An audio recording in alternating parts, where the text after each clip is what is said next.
Hi friends, welcome to Timing Python series. In this video, we're going to talk about how to create a heat map on a folium map using the Heatmap plugin of the folium library. So at the end, you can get an output something like this.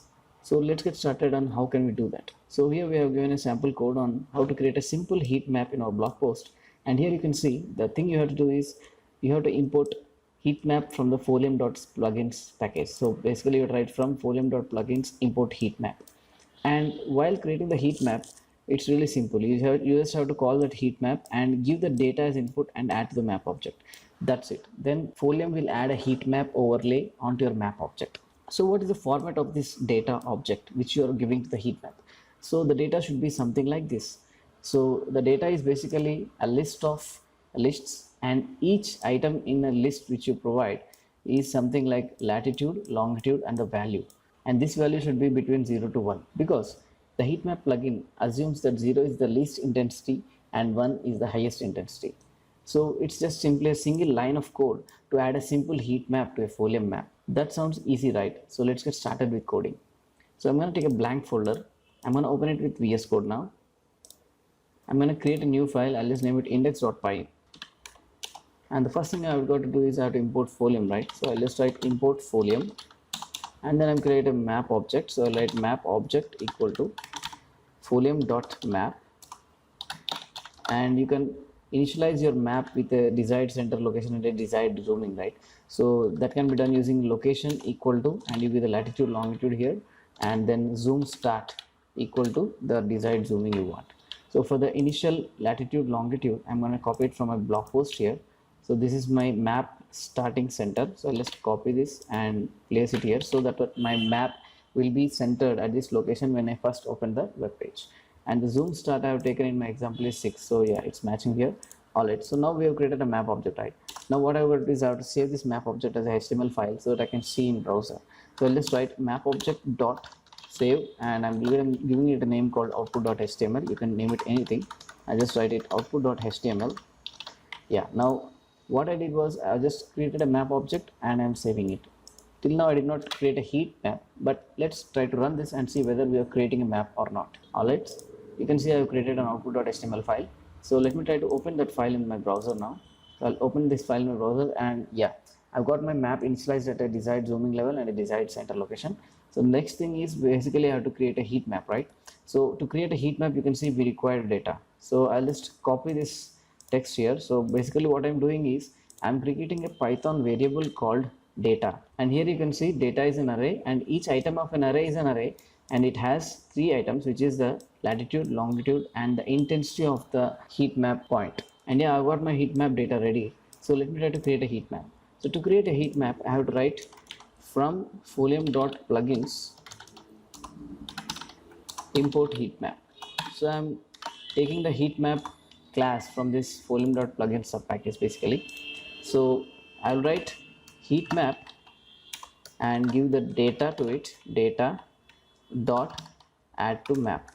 So basically I'm creating a heat map object and add it to the main map object.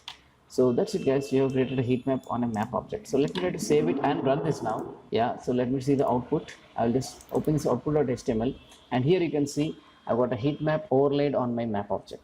So it's that simple, just writing a single line of code can give you a heat map on a folium map. Even though creating heat map using this folium heat map plugin is so easy, there are very less options for customization. For example, the default radius of a map point. For example, the default radius of a point on this folium map is 25 pixel. That means each heat map point will be of 25 pixel radius, and the blur is also defined and everything is defined. You can see that in the documentation. I will open the heatmap plugin official documentation here. So here you can see this is the heatmap plugin function documentation. You can see that you can give a lot of parameters to this heatmap plugin while creating a heat map. And here you can see the radius is 25. That means each point on this heat map will have a radius of 25, and you can change it here, and you can change the blur. So amount of blur, it's how the blurring happens. And you can see the gradient. So this is important.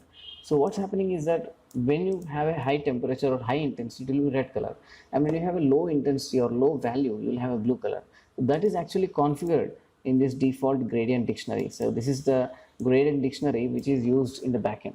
So if you want to change your color schema, like if you want to just invert it, like if you want red as cold color and blue as hot color. You can do that using this gradient dictionary. And there are some other options. But my point is that if you want to have very customized behavior of a heat map plugin, I don't think this plugin will help you. But if you are just trying to simply plot a very simple heat map, this is really awesome. So let's try to talk about the customizations now. The first customization is basically the values that are to be provided. So if you have values ranging between say 50 to 100 or 1000 to 2000 and your values are not between 0 to 1, so you have to rescale them, right? And rescaling is really easy. You have to use this equation, like what is the minimum color value and maximum color value, and if your value is something like VAL, so val minus minimum color val and the difference of maximum minus minimum color val will actually rescale your value to 0 and 1. And that's what I have did in my example here. Here you can see latitude, longitude, but my value is between 50 to 100. In my example, 50 should be the coolest color and 100 should be the hottest color. So I need to rescale these values between 0 to 1, right? So what I did was I iterated through each item in this data list, and what I did was I kept the latitude, longitude same, but I rescaled the values between 0 and 1. You can see I made value minus 50 by 100 minus 50, because 50 and 100 are my color bounds in this example. So I'm rescaling my values between 0 and 1. So this is what customization you can do. And the next thing is you can change the color gradient.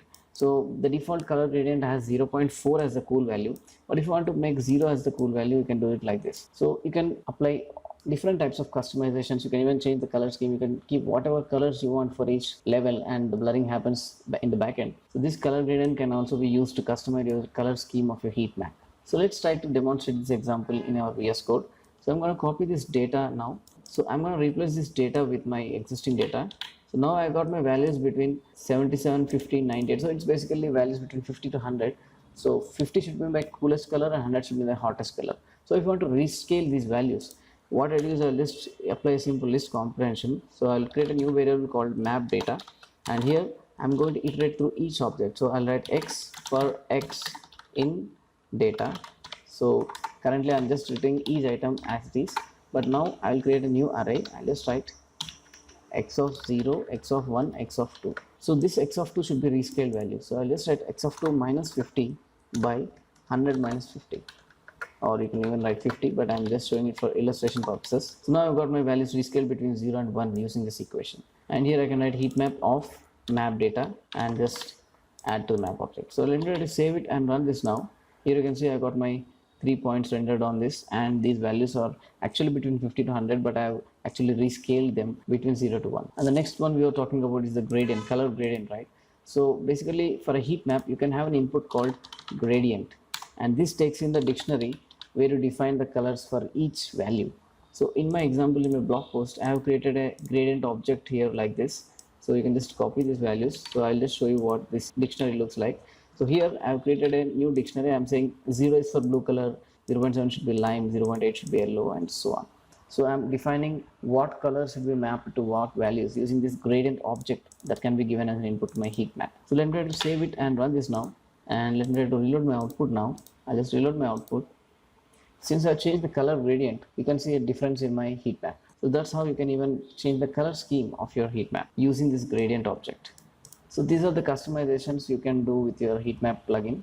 You can see I've created a blog post on how to create a simple heat map on a Python folium map. I have even given the source code so that you can copy paste and practice in your own computer. I have also given you the reference to the official documentation so that you can explore what are the options present in this heat map plugin. Hope you like this video, guys. Thank you for watching.